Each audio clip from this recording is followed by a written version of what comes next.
জুলাই বিপ্লবের ফলে তো আপনি এই দেশে আজকে এসে রাজনীতি করতে পারছেন, আজকে ঘুরতে পারতেছেন। আমার দেশ নেত্রীকে আমরা জানাজা পড়তে পারলাম, তাকে সশ্রদ্ধে সসালামে তাকে আমরা দাফন করতে পারলাম এসছে, যে দয়া করে 13 তারিখ পর্যন্ত কোনো চাঁদা তুলো না।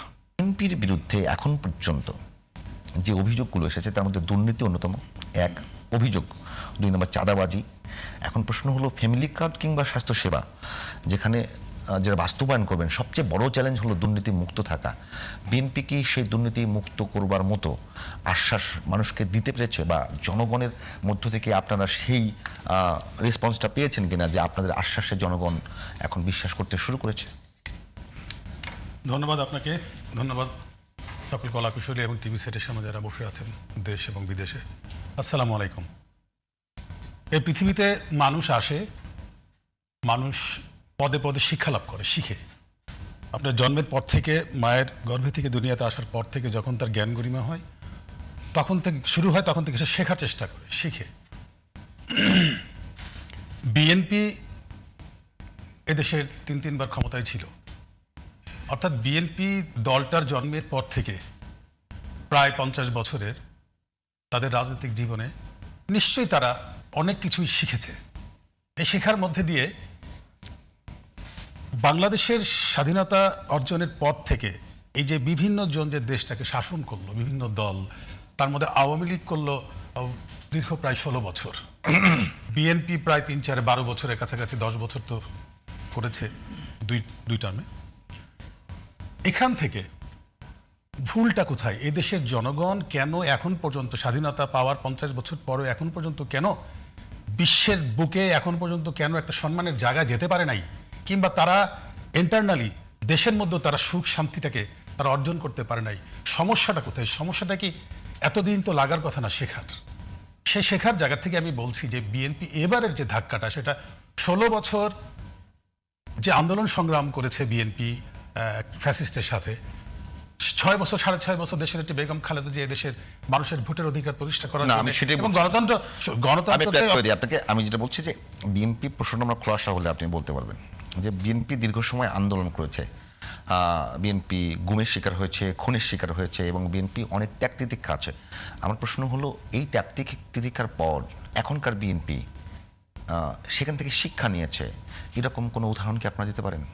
হ্যাঁ, এই দলটা একটা মহাসাগরের মতো একটা বিষয়। এই দলের তার রাজনৈতিক কালচার, তার প্রার্থী বাছাই, প্রার্থী মনোনয়ন, তার ইয়েতে মানে এতদিনের শিক্ষাটা কোন জায়গাটাতে, নাকি সে আগের মতোই আছে? ওইটা আমি বলতে চাচ্ছি, আপনার কথাটা আমি ধরে বলতে চাচ্ছি যে বিএনপি দলটা একটা মহাসাগরের মতো দল। কখনো কখনো আমরা বলি দেশের 60% মিনিমাম 60% মানুষ বিএনপি করে, 60% না করুক, 50% করুক, 40% করুক, 70% করুক, একটা বিশাল জনগোষ্ঠী। এই জনগোষ্ঠী, গোটা জনগোষ্ঠীটাই যখন বাংলাদেশের মানুষ যখন প্রকৃত শিক্ষায় শিক্ষিত হতে পারে নাই, তখন এই বিশাল একটা দলের মধ্যে একটা পোর্শন তো আপনার অশিক্ষা কুশিক্ষার মধ্যে দিয়েই বড় হয়েছে।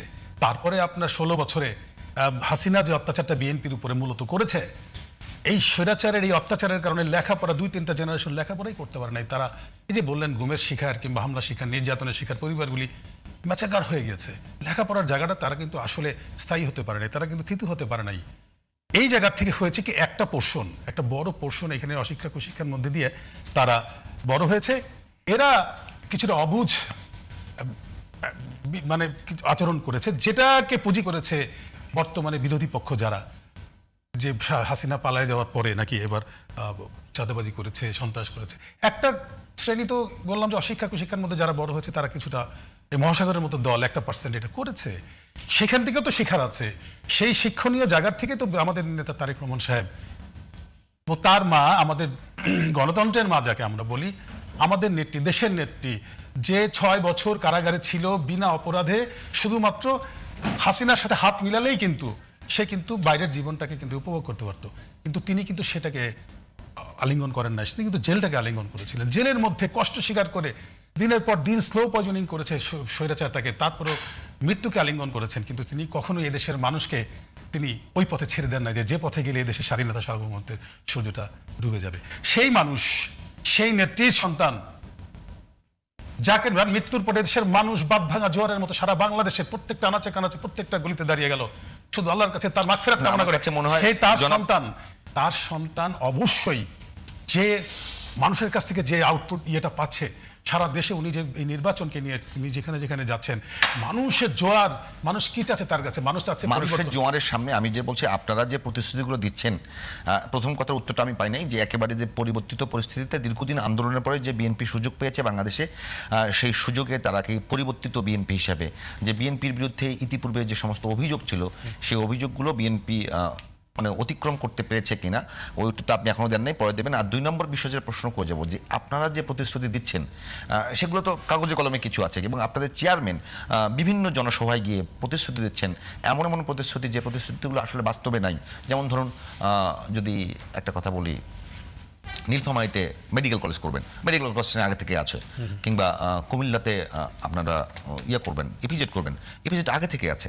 তো এগুলো কি শুধুমাত্র বলবার জন্য বলা, নাকি এগুলো যদি কোনো স্টাডি নাই বা কোনো চিন্তা ভাবনা আপনাদের মধ্যে নেই, এগুলো নিয়ে একটু কথা বলবেন। আমরা একটু আসি ব্যারিস্টার SM শাহরিয়ার আপনার কাছ থেকে। জামায়াতে ইসলাম এখন পর্যন্ত যে প্রতিশ্রুতিগুলো দিয়েছে সবগুলোই মোটামুটি আপনারা যে করেছেন, আমার কাছে যেটা মনে হয়েছে যে আপনাদের প্রতিশ্রুতিগুলো সবসময়, মানে আপনাদের প্রতিশ্রুতি কি হবে তার চাইতেও গুরুত্বপূর্ণ বিষয় বিএনপির যে সমস্ত প্রতিশ্রুতি আছে সেগুলোকে ডিফেম করে আপনাদের মূল টার্গেট। অন্য একটা বিষয় যুক্ত হয়েছে, যেটা যে আপনারা বলেছেন যে শরিয়া কায়েম করবেন না, বাট আপনারা ওই যে এখন মানুষের ব্যক্তিজীবীতে, মানে ব্যক্তিগত পর্যায়ে, যেটাকে ব্যক্তিগত পর্যায়ে যে শরিয়া কায়েম আছে, সাথে আপনার কৃষিতে শরিয়া কায়েম করতে চেয়েছেন, এইগুলো যদি একটু ব্যাখ্যা করেন।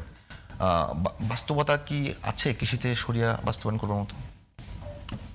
ধন্যবাদ আপনাকে, আপনার মাধ্যমে আপনার টিভি সমস্ত দর্শকদেরকে সালাম এবং শুভেচ্ছা, এবং আপনাদেরকে আসসালামু আলাইকুম রহমতুল্লাহ বারাকাতুহু।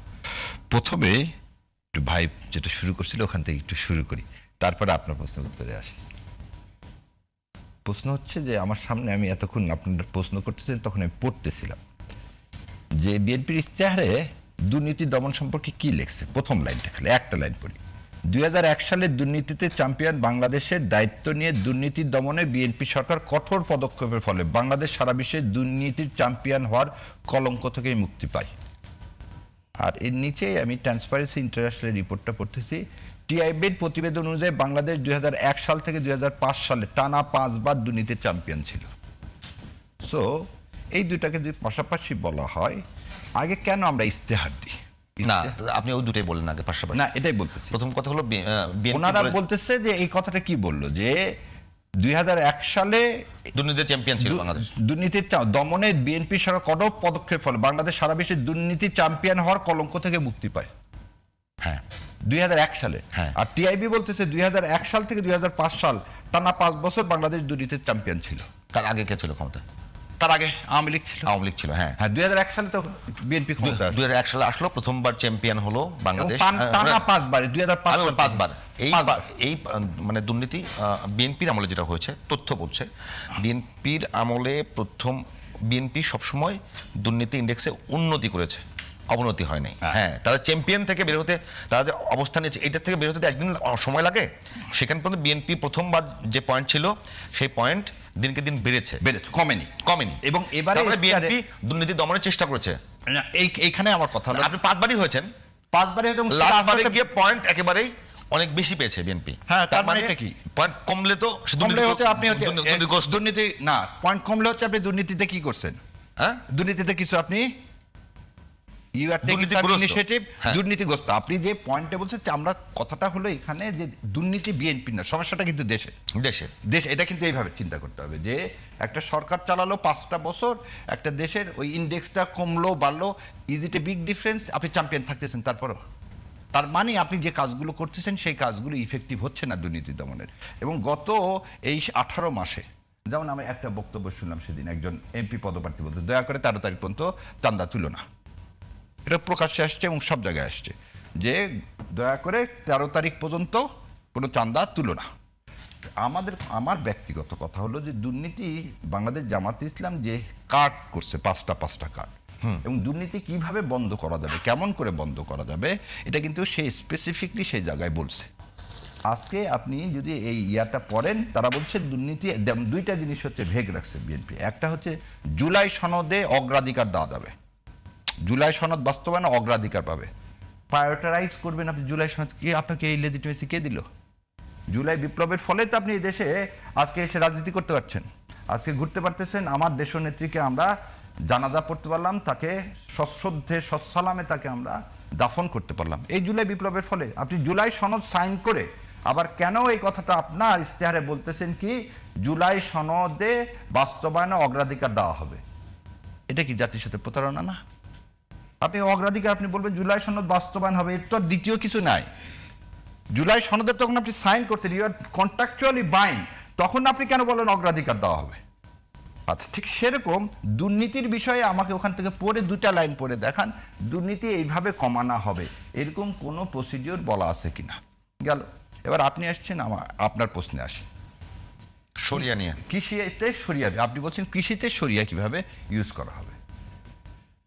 জাকাত ভিত্তিক অর্থনৈতিক ব্যবস্থা, কৃষকের লোন যদি আপনি সুদমুক্ত লোন দিতে পারেন, যেখানে সুদ থাকবে না, তাহলে কি সেটা সরিয়া ভিত্তিক? তো আর একটা জিনিস আছে, আপনি বলতে এটা ছিল নবী করিম ইসলামের সময় হয়েছিল কি খারাপ খেজুর আর ভালো খেজুরের বিক্রির সময়, আপনি তো এই বিষয়গুলো খুব ভালো জানেন।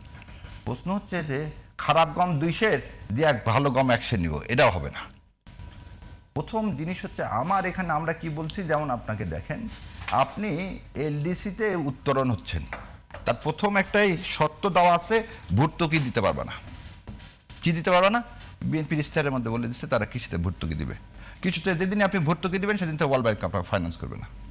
তাহলে ভর্তুকি না দিয়ে আপনাকে কি করতে হবে? এইখানে এর আগেও বলছি আপনাকে, ওয়ার্ল্ড ব্যাংকে কিন্তু সরিয়া ভিত্তিক লোন দেয়, ওয়ার্ল্ড ব্যাংক গ্র্যান্ট দেয়। তা আপনি শুধু সেই গ্র্যান্ট নিয়ে কৃষককে আপনি ফ্রি যখনই দেওয়া হচ্ছে আমাদের দেশে, যেমন একটা কথা বলি, কাজের বিনিময়ে খাদ্য কর্মসূচি কোথায় থেকে আসছে আপনি জানেন? সমাজতন্ত্রকে ঠেকানোর জন্যে যখন আমাদের দেশে চৈত্র মাসে কোনো কাজ থাকতো না, তখন প্রচুর এই সাঁওতাল বিদ্রোহ থেকে শুরু সমস্ত বিদ্রোহ জানি চৈত্র মাসে হতো। তখন আমেরিকা বললো গম দিব তোমাকে, কিন্তু একটা কাজ করতে হবে। কি কাজ করতে হবে? তুমি নদীতে বাঁধ দিতে পারবা, কিন্তু সে মাটির বাঁধ হতে হবে, এবং সে বাঁধ কি হতে হবে? সে বাঁধ হাইলি ওটাকে ডাম্প করা যাবে না। মানুষ কোদাল দিয়ে মাটি কাটবে, কেটে ওখানে বাঁধ দিবে, যাতে আগামী বছর আবার বন্যা আসলে ওটা ভেঙে যায়। সরকার বলে কেন? বলে লোকগুলোকে চৈত্র মাসে বিজি রাখো, নাহলে তোমার দেশে সমাজতন্ত্র কায়েম হয়ে যাবে, কারণ ওরা বিক্ষোভ করবে। সো সেই কাভিখা আসলো কিসের থেকে? কাজের বিনিময়ে খাদ্য কর্মসূচি। সেটা কি গম দেওয়া হবে তোমাকে এই 3 মাস, তুমি মাটি কাটবা, কেটে নদীর ধারে তুমি একটা রাস্তার মতো করবা, পরের ইয়াতে কি হয়? আরও একটা জিনিস সেটা বলছে যে ডাম্পিং করা যাবে না এই মাটি। দেখেন ওয়ার্ল্ড ব্যাংক কি বলছে, ডাম্পিং মানে বোঝেন যে আপনি বুলডোজার দিয়ে মাটিকে শক্ত করতে পারবেন না, কারণ শিয়াল তলে গর্ত করতে পারবে না। আপনি যে জিনিস চিন্তা করি, ওয়ার্ল্ড ব্যাংক টাকা দেওয়ার আগে সেটা চিন্তা করে। শিয়াল কেন গর্ত করতে পারবে না? শিয়াল যদি গর্ত করতে না পারে, পানি ঢুকবে না, ওটা লুজ হবে না, ভেঙে যাবে না। আমরা যখন এটাকে বলা হয় যে এই ইঞ্জিনিয়ারিংয়ের ভাষায় কম্প্রেস করা, এই C2C বা যে কোনো পাইলিং করা হয় কম্প্রেস করার জন্য, যাতে ওটা পাথরের মতো শক্ত হয়। আপনাকে প্রথমেই দেয় কাবি খাতে কোনো কম্প্রেস করা যাবে না। সো এই জিনিসটা আমি এই জন্য আপনাকে উদাহরণ নিয়ে আসলাম। কৃষিতে আমাদের বিপ্লব করতে গেলে কৃষকের হাতে আমরা ঋণ আগে মওকুফ করে দেওয়া হয়েছে। দেখেন 2টা গরুর বলদের জন্য মানুষকে চেকের মামলা খেতে হয়েছে। সেই জায়গাতে একটা ড্রাস্টিক পরিবর্তন আনার জন্য, যেমন শরিয়ার কথাটা এই কারণে বলা হয়েছে, তোমাকে আমি লোন দিব, লোনটা তোমাকে ফেরত দিতে হবে, এবং কিন্তু তোমাকে এই লোনটার জন্য ইন্টারেস্ট গুনতে হবে না। আর একটা জিনিস আছে, তাতে এই টাকাটা রিকভারি কীভাবে হবে? ধরে নেন এবছর ফসল হলো না, যদি ইন্টারেস্ট হয় ইন্টারেস্ট বাড়বে, আর ফসল না হলে কি হবে?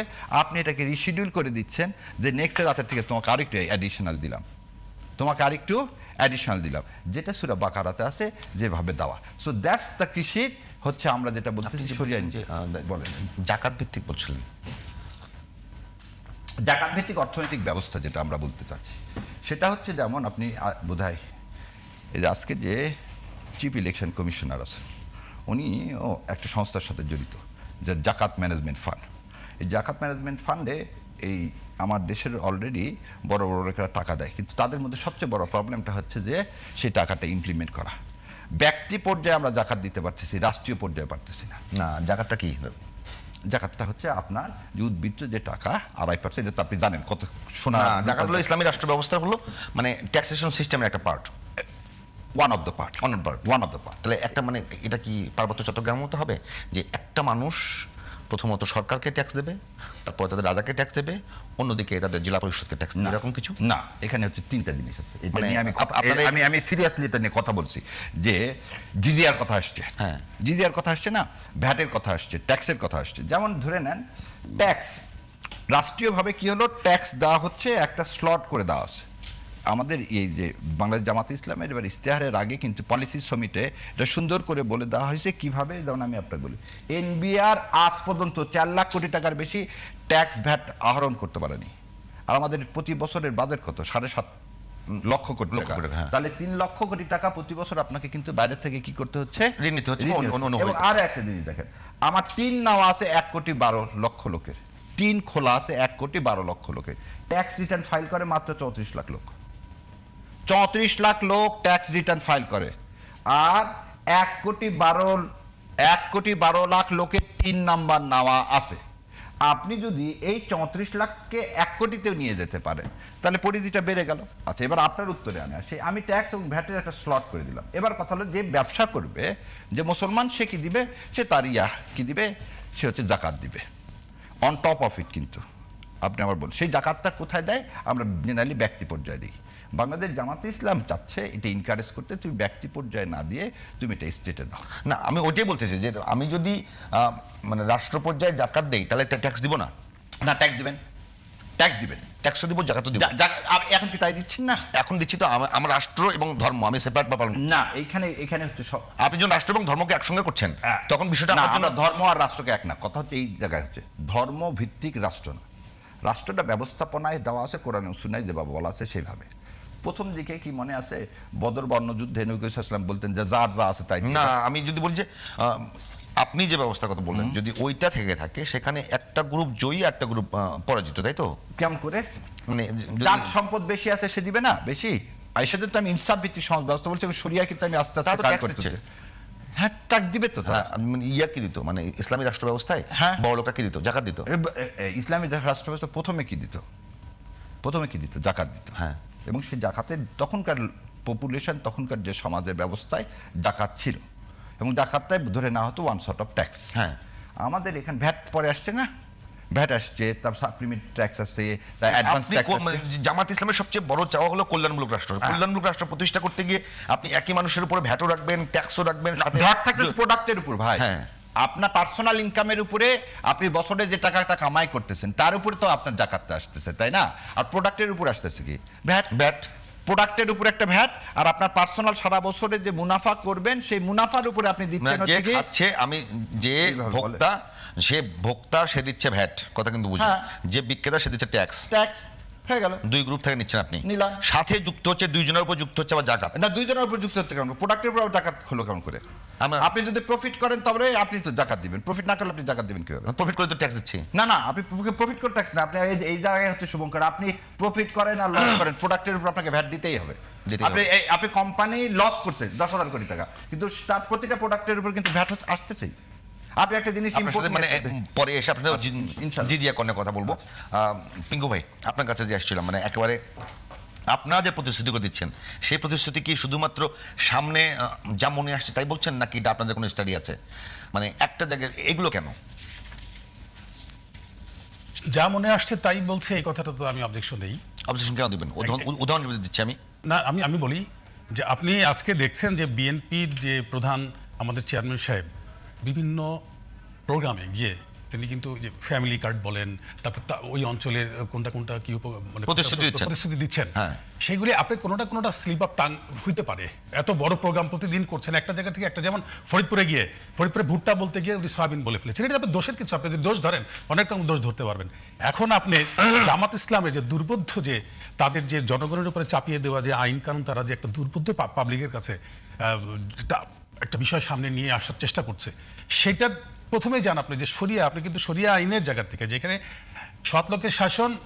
সৎলোকের শাসন এবং ইসলামী আইন মানে শরিয়া আইন যারা কায়েম করার জন্য এতদিন তাদের মূল স্লোগান ছিল, সেখান থেকে তারা হঠাৎ করে বের হয়ে আসছে, শরিয়া আইন থেকে তারা বের হয়ে আসছে। এখন কি হয়েছে, শরিয়া আইন মাফিক তারা কি করবে? আপনি একটু আগে যে কৃষি করবে, এই যে এই সমস্ত আমি মনে করি পারিবারিক আইন আর আমার কাছে একটা ভণ্ডামি মনে হচ্ছে। সেটা হচ্ছে যে টোটাল সিস্টেমটাকে বাদ দিয়ে একটা ব্রকেন সিস্টেমের মধ্যে গিয়ে তারা কি বোঝাতে চাচ্ছে জনগণকে? জনগণ কিন্তু পিছনে এই যে পিছনের থেকে যে আমরা শিখি নাই, কিংবা আমরা যে রাষ্ট্রকে তৈরি করতে পারলাম না, ভুলের মধ্যে দিয়ে আস্তে আস্তে এমন একটা জায়গায় গেলাম যেখানে আজকে 2001 সালে যেখানে দুর্নীতিতে কেউ বলে চ্যাম্পিয়ন ছিল, কেউ বলে দুর্নীতি কম, এসব ভাই বললো, আমার সমালোচক উনি বললেন শাহরিয়ার ভাই বললেন যে 2001 সালে যখন বিএনপি দুর্নীতি রোধ করার জন্য চেষ্টা করেছে সেইবার কিন্তু সেখান থেকে কিন্তু বের হয়ে আসছিল, কিন্তু টিআইবি বলছে যে না, 5 বছরই দুর্নীতিতে চ্যাম্পিয়ন ছিল। তা আপনি দেখেন সেই সময় কিন্তু জামাত ইসলামের 2 জন মন্ত্রী কিন্তু ওই সময় কিন্তু এই ক্যাবিনেটে ছিল। কিন্তু আমি তাদেরকে ছোট করছি না, বলছি যে আপনারা যে কথা বলেন, কথা বলার আগে একটু ভূত ভবিষ্যৎ অতীত এগুলি সব চিন্তা ভাবনা করে কথা বলতে হবে তো। যে তারা ওইখানে ছিল, আপনারা দায় নিতে চান না কেন? তাহলে আপনাদের দায়ও তো আছে এখানে। ওনারা যেখানে ছিল তারা তো ক্যাবিনেটে বসতে পারছে, তারা তো দেশের সাথে তৎকালীন প্রধানমন্ত্রীর সাথে বসতে পারছে, তারা তো ভুল ধরা দিতে পারতো, তারাও ভুল ধরে না, উল্টা তারা এক মন্ত্রণালয় থেকে আরেক মন্ত্রণালয় তাদেরকে সরানো হয়েছে, মতিউর রহমান নিজামী সাহেবকে সরানো হয়েছে। কি কারণে সরানো হয়েছে সেটা ভিন্ন বিষয়, সেই প্রেক্ষাপটে আলোচনা করা যেতে পারে। তো সুতরাং আপনাদের দায়টাকে নিতে হবে আগে। আপনি যে একটু আগেই বললেন যে আমাদের এই দেশটাকে এগিয়ে নিয়ে যাওয়ার জন্য সবাই যে কি বলছে প্রতিশ্রুতি দিচ্ছে, বিএনপি দিচ্ছে কিংবা জামাত ইসলাম দিচ্ছে, হ্যাঁ দিচ্ছে, এই দেওয়ার জায়গা থেকে দিচ্ছে, এবং নির্বাচনে যদি মানুষ যদি এদেশের জনগণ যদি কনভিন্স হয় তাদের এই ভৌতিক কথাবার্তায়, তারপরে তারা দেখবে 5 বছর হোক আর 10 বছর হোক আর 2 বছর হোক তারা কি করলো।